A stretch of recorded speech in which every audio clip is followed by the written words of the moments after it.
Let's get this all pulled up so I can see you folks popping in here. Hmm.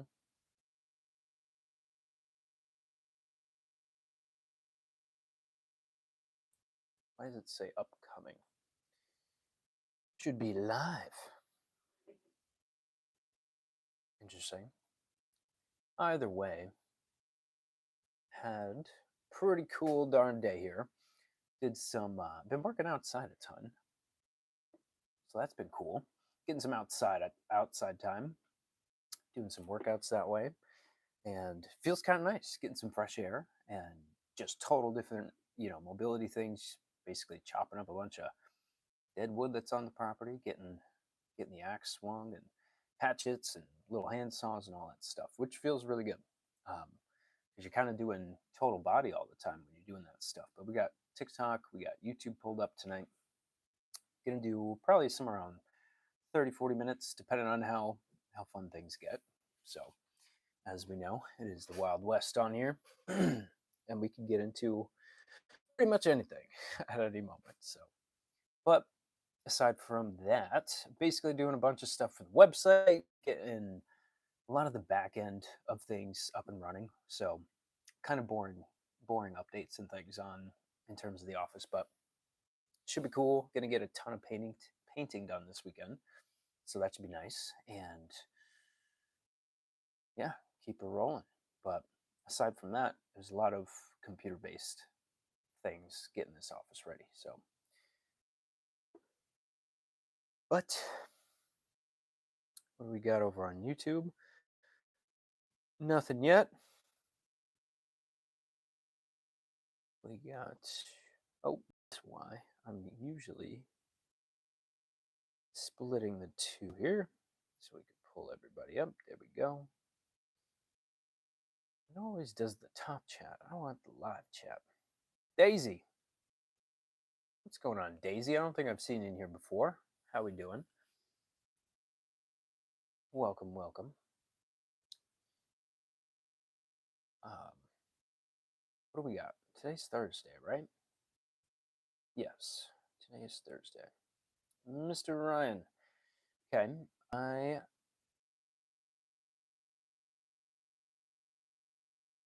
I suffer from a rare skin condition called phimosis. The government won't let me get it treated under insurance.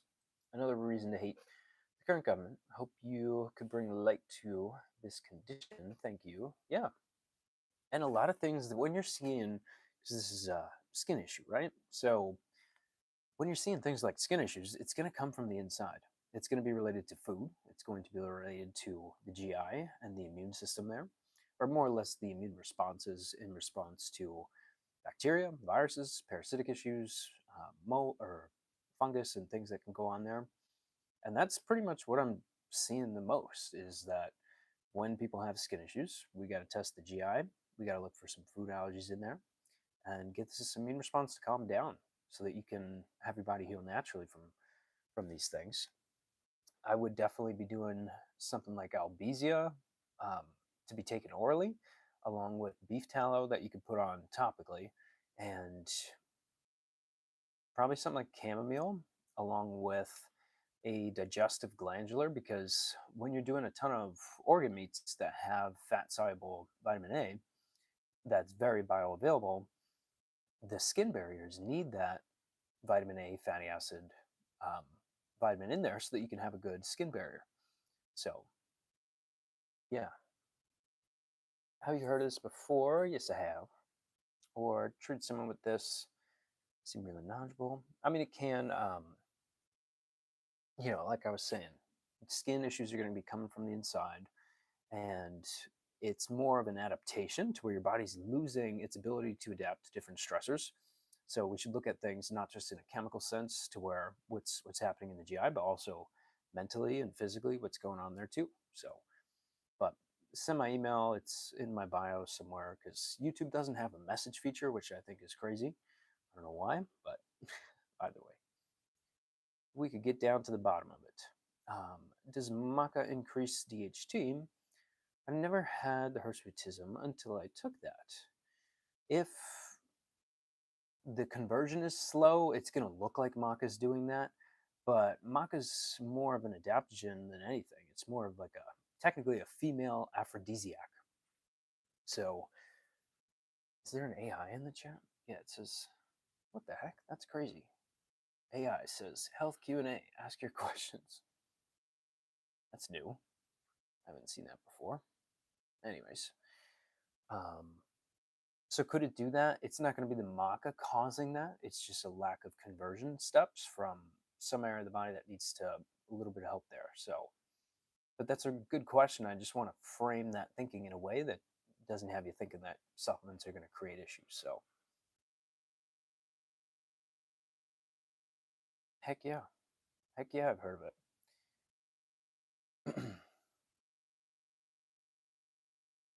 Low from upstairs. If you have GI issues and need to test and can only do one, which would you say is more beneficial, breath or stool? Stool 100%, which is not fun to do necessarily because you got to basically poop in a box and then collect it. So, but it is very much worth the information that you get from that because, my goodness, you're going to be playing a guessing game. So, for Tresh, I would just wonder the type of stool test being done because sometimes it's just looking for pathogens. And that kind of drives me crazy because the pathogens or the opportunistic infections are there because of the environment. So, but yeah, the environment within the GI. And if you don't have, if you're just getting pathogen testing, then it's not going to show you how to rebuild those barriers and make sure these things don't come back. Pain in my back is getting worse. What should I do now? I would go and see Chiro, Miss Ashley. I'm very sorry to hear that though.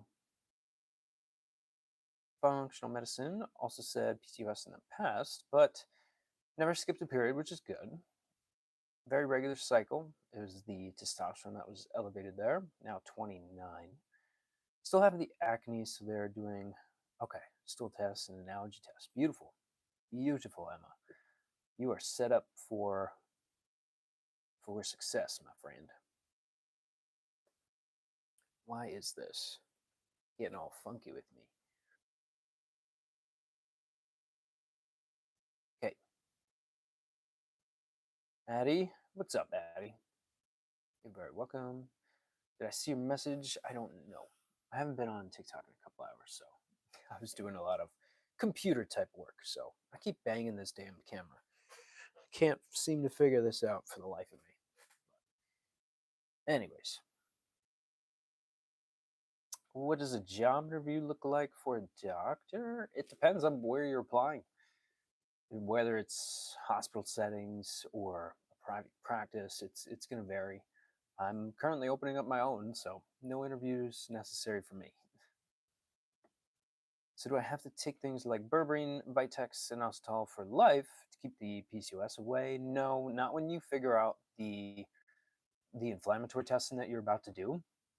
Once you get those things down and out of the system, now you don't need to do these things anymore. And yes, you still have to eat good and sleep well and exercise and do all the good stuff that you should be doing, but you won't have to do this forever. That's the whole point, is to restore the body so that you don't need to keep playing the game. So I think I asked if I can play in a game coming up. If it's okay with you, I have training tomorrow. I have basketball training tomorrow too. Is it okay? Can I do it? I would not be playing with an injury just because if you're having that amount of pain, pain is telling you to stop. So pain's really cool that way because it will tell you what not to do. Because if you keep doing that, it will get worse. Do you think PCOS is genetic? Hell no. I think the habits are genetic. Dan has type 2 diabetes, in case that matters. Yeah, I think it's just the world we live in today, and there's an epigenetic story to where something that your grandma did while she was pregnant with your mom, you were still in there as a tiny little egg inside your mom when she was conceived or about to be born. So, things that were done when your grandma was pregnant with your mom, that could affect your life. That could affect your genetic expressions that way. Things that were done at birth, that can certainly play with things, antibiotics, and just all the hell that we put our bodies through over time, and that's really what leads to a lot of these things. It's your body's losing its ability to adapt because of too many stressors interacting with the system. It's literally as simple as that. It's just now, what is the body trying to do? How is it adapting and compensating? And from there, you know what to basically give your body to get the healing done from the inside out. But yeah, um,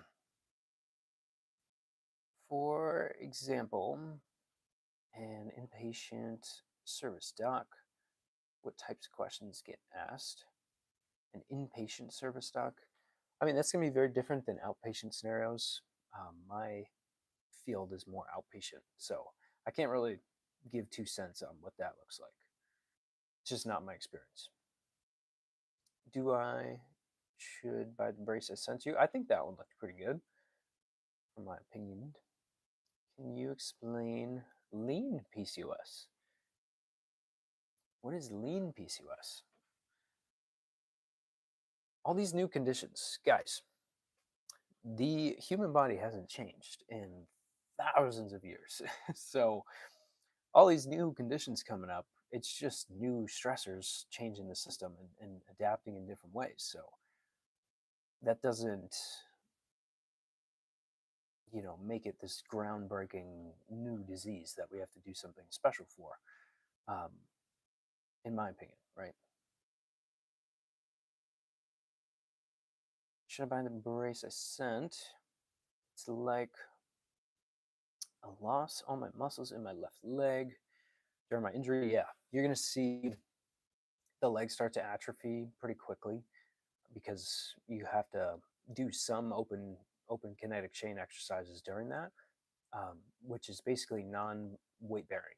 Like you're doing things like quad extensions, hamstring curls, things like that, and you can get more fancy based on the different tissue, meniscus, different ligaments and things. But um, oh my goodness, Emma, why are you being censored? What the hell? Wasn't even worth censoring. What is the most common gut issues you see with skin issues like eczema and psoriasis and acne? Um, the food allergy piece is huge because everybody has different food allergies, especially IgG.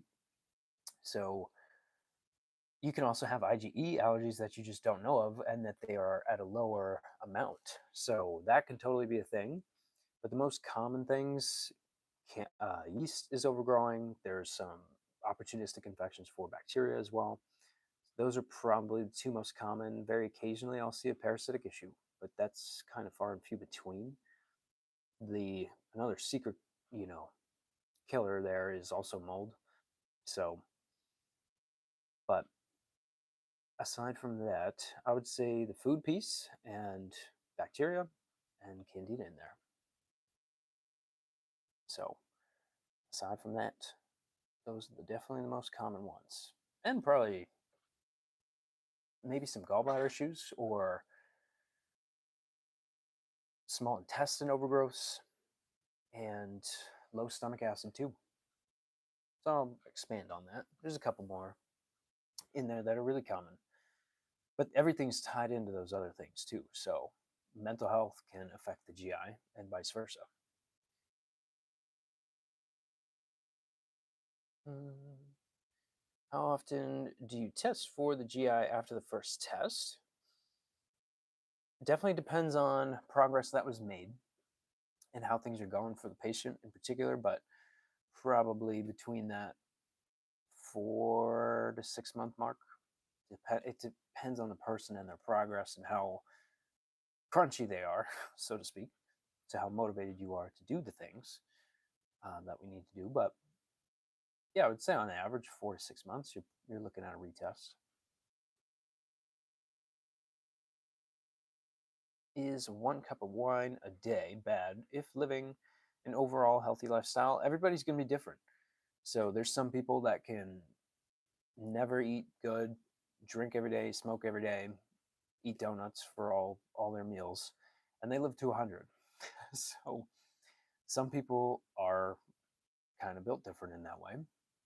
And then others will get secondhand smoke one time and then end up with lung cancer. So everybody's different, and you can't justify,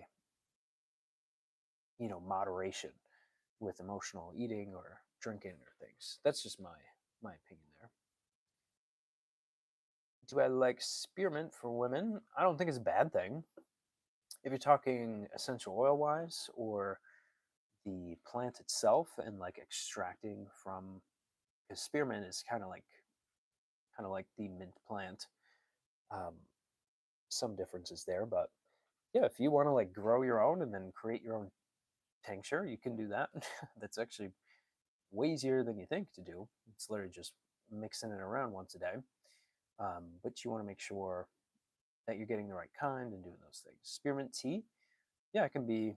There's some stress relieving there. I mean, I like lemon balm if you're doing it for more mental stress components there. Lemon balm is really good. Um,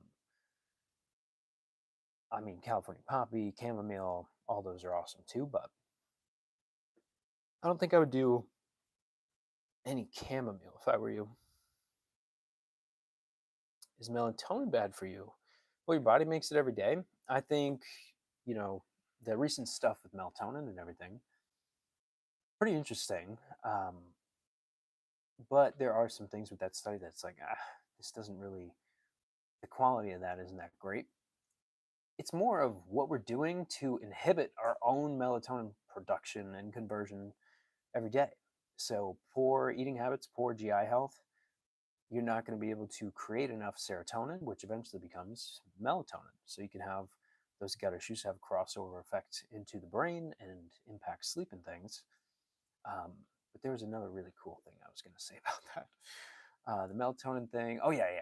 My goodness. Blue light, the screens, all these things that we are constantly doing that inhibit melatonin production. Eating sugar at night, staying up, lights on, get some red lights, get your screen to do that 3 clicks of the power button so that you can turn your red light on and just take that whole inhibition to melatonin creation out of the equation. So that's how you solve that issue. It's by not allowing it to happen in the first place. But I like melatonin more for creating a good sleep cycle, and then you should be trying to pull away from that, because if you create that good sleep pattern and you're sticking to it, you're waking up at the right times, going to bed at the right times, getting good light exposure to your eyes in the morning, because that makes a huge difference. And if you can, try not to wear sunglasses in the morning. I know for some light colored eyed people, they're like, what? I have blue eyes. It feels like someone's putting a laser in my damn eye when you don't wear sunglasses. I get it. Actually, I don't get it. I have brown eyes, so can't really get it, but either way. Having the monthly period is a sign of ovulation, or is it possible I'm still not ovulating? If you did not ovulate, you would not have a period, because that follicle is what has the corpus luteum develop. It's actually the development and breakdown of the ovarian follicle that creates a lot of your hormones in the first place. So if you're not ovulating, you are merely ovulating a cyst at that point. So, but yeah, I would, if you don't have an aura ring already, this is any cycling woman should have an aura ring. That is OURA, aura, not aura as in like the kid on the boat, but different type of aura. Do you recommend taking quercetin before eating meals for high histamine release in the GI? I don't use isolated things very often at all. Maybe like a mineral here and there. So for that inflammatory response, Albizia is by far, in terms of research, in terms of all the patients I've given it to, it's the number one thing that I recommend to people. Albizia, Lorbec is the fancy name. So there's two types of Albizia that are pretty, bigger named. One is for more of mood regulation and some things with the brain, but Albizia Lebec is the bark that they use for histamine responses and having effects on the H2 receptors in the stomach. So there's only four H2 or four H receptors in the body. And if you impact one of those, along with calming mast cells down and creating different interleukins to cool off, then yeah, that's your best bet. But also aloe vera juice, great thing to be using as well. Um, and you got to get stomach acid up there too and figure out why you're creating these histamine responses, because you'll be taking Albizia forever, right? If you don't figure that out. So send me a message. We'll get you some tested, my friend. My inositol to keep PCOS in remission, does it need to be D-chiroinositol 2? Honestly, I don't use that form of it, or that form or that supplement at all, really. If you're more or less asking about insulin and how to impact that, Gymnema, Oregon grape, both in liquid form, you'll do fantastic with that. And then also combating adrenal stress too. But yeah, I would do Gymnema and Oregon grape, and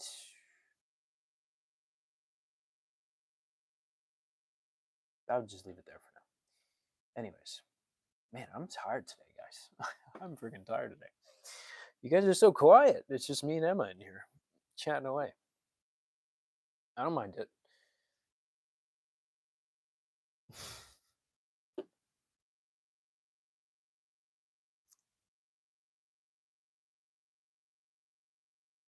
Freaking forgot electrolytes too. I'll be peeing all night. How do you know if you have mad cow disease? I don't know, to be totally honest with you.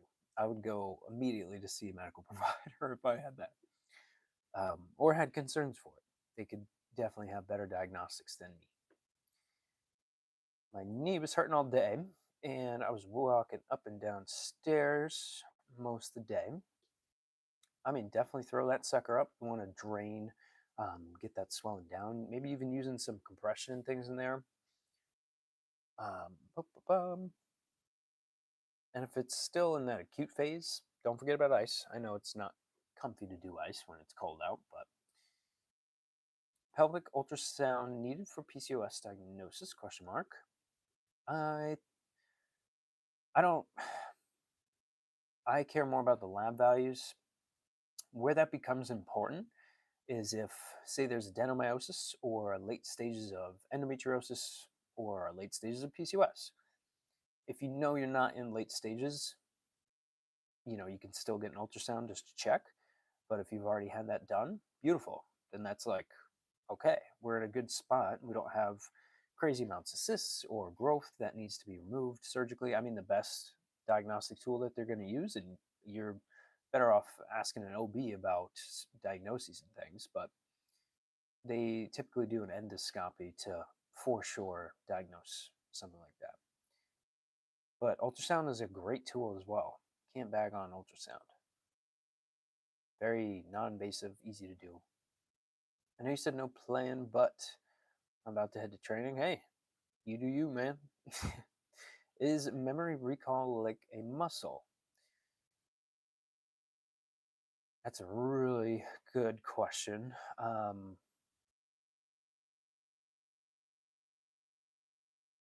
Not really, because muscle memory is not really muscle memory. I forget all the spinal tracts and how that works, but I'll look into that, give you a really cool answer tomorrow and break down the neurology of it. But no, it's different, and there's kind of no such thing as a muscle memory. It's more of certain spinal tracts and areas of the brain that allow you to do that. And there's even there's so many things that go into something like memory. Just to sidestep from the muscle thing, smells, emotions, the environment, all these different things change memory and are a part of memory recall. So 50, 60 PCOS, mild or severe at that level. Is that really high? Most of the time, that's kind of like a typical level that I'll see for somebody that's, a younger female coming in, PCOS concerns, insulin issues, acne, painful ovulation or something like that. 50 to 60 is usually where I'm seeing that come in at first. I've seen 100. So I've seen double the amount that you had. Pretty crazy. But yeah, not uncommon. Not normal though. That was the T level at that time. Ovulate every month, yet I had PCOS. How is that possible? Well, you could still ovulate um, because if FSH and LH signaling is good, and you're really developing that insulin issue early on, you kind of caught this at a great time before it kept progressing. So that's a very good thing, first of all. And you can still ovulate by having that go off. It's just the pituitary signaling to the ovarian tissues to basically ovulate a follicle, and that will kind of be treated as an non-fertilized pregnancy. Jeez, can't speak tonight. But a non-fertilized pregnancy, pretty crazy. Or you just ovulate a cyst, and that's really common too. But usually they're small, and if they're small, they can shrink. So, do you have any stretches for the knee before the game? Mm, Meniscus is going to be tough. There's not really good stretches there, aside from maybe some hamstring things that you can do, but it's more of stability and building the hip and butt muscles up and the medial thigh muscles up. So Reem says, if you have PCOS questions, go see an OBGYN. Hey, smartass, they already did. Good job. Giving some real life help here. It's like these people think that I'm the first stop on somebody's journey. I'm the last place people come to. And then when you have, yeah, all they tell you is to go on the birth control. Thank you, Emma. But hey, that's not my wheelhouse, right? That's their recommendations. It's a fire department. They're spraying down the house, putting the fire out. But that doesn't rebuild the house. We need to get in there and rebuild the darn house. Whether that's plumbing, electrical work, woodwork, we got to get in there and rebuild. That's what the whole point of looking for functionality is in the first place, finding the root causal factors for why you're developing these issues in the first place. A lot of the time, it is an insulin issue. So, what do you think of spironolactone for acne instead of birth control? Well, it's figuring out why you have that acne. We already know that the androgen dominance is a thing, and you have a history of that along with the insulin factors there too. You're going to benefit a lot when that food allergy test comes in, along with having that stool test ran, because now you're figuring out the inflammatory reasons, because we know that the acne was not a hormonal reason. Otherwise, you would have seen that improve. So there you go. If you're seeing those blood labs come back and estrogens and the androgens are looking great, okay, now we got to go after the inflammatory things, which is exactly what they're doing. Yeah, androgen and estrogen dominance in the past. Woof, Emma, you got the whole freaking kit and caboodle, huh? I actually have a very similar patient to what you're going through right now. It's just way, way crazy extreme end of things, um, to where they had adenomyosis, they had to get surgery done, but now she's doing really well. And sometimes you do need a surgical procedure to go on a med to buy you some time as we figure out what needs to be done. So, and low thyroid. Oh my goodness, Emma. Japers. I mean, if you're having liver issues, you're not going to be able to convert thyroid hormones through. So that could simply be a conversion issue. And let's be real, like 90% of thyroid issues are all immune system related. So you're now having that tested for the foods and the GI test, and that's beautiful. I would just be curious of what GI tests they're doing. Again, so you're not just looking at pathology, you get an actual explanation to barrier function, pre and probiotic counts, breakdown of foods, absorption of foods, those different macronutrient breakdowns. Um, didn't have autoimmune thyroid antibodies. Good. Very good. Okay, Genova. Beautiful. Beautiful test. That's probably my favorite one. Doctor's data is really good too. I just think Genova is a little bit better to see visually. Doctor's data is a little bit, it's like a kindergartner put that test together in terms of how it looks and everything. What about testing positive for Epstein-Barr? I had mono a few years ago. So that could be, lingering in the background too. It would more or less lead you to be more deficient in terms of immune responses. So it's really a matter of getting vitamin D to be optimal and getting enough good medicinal mushrooms into the system so that you can create all these darn immune cells to combat that viral protein in the first place. But again, not uncommon to see. I don't know if you said that you have that test positive, but it's more of a curiosity question, I guess. I would go in the route that you're already going in because that's probably going to resolve once you fix all the things in the GI. Because a lot of your immune responses are occurring there as well. So if you can get that up to speed. Are still doing free consults while you wait to start up a clinic? I'll typically do a complimentary intro call, and then we'll get on an hour-long call after that, get labs run, and figure out everything that we got to do. But yeah, send me a message. I'll help you out there. No problem helping people out. So, okay. My goodness, it's already 9 p.m. I am probably going to finish doing a bunch of stuff for the office here. And we'll definitely see you guys tomorrow. I'm going to be doing a lot of painting this weekend, so you might see me with some stained fingers the next time we're here. But appreciate you guys for hanging out. I know it was a little short one tonight, but still got into chat with you guys. So appreciate it a lot. As always, stay healthy, stay free. And I'll catch you guys tomorrow. I'm not sure what time, probably later on in the day once the sun sets, we'll go live. So, but thanks for hanging out, everybody.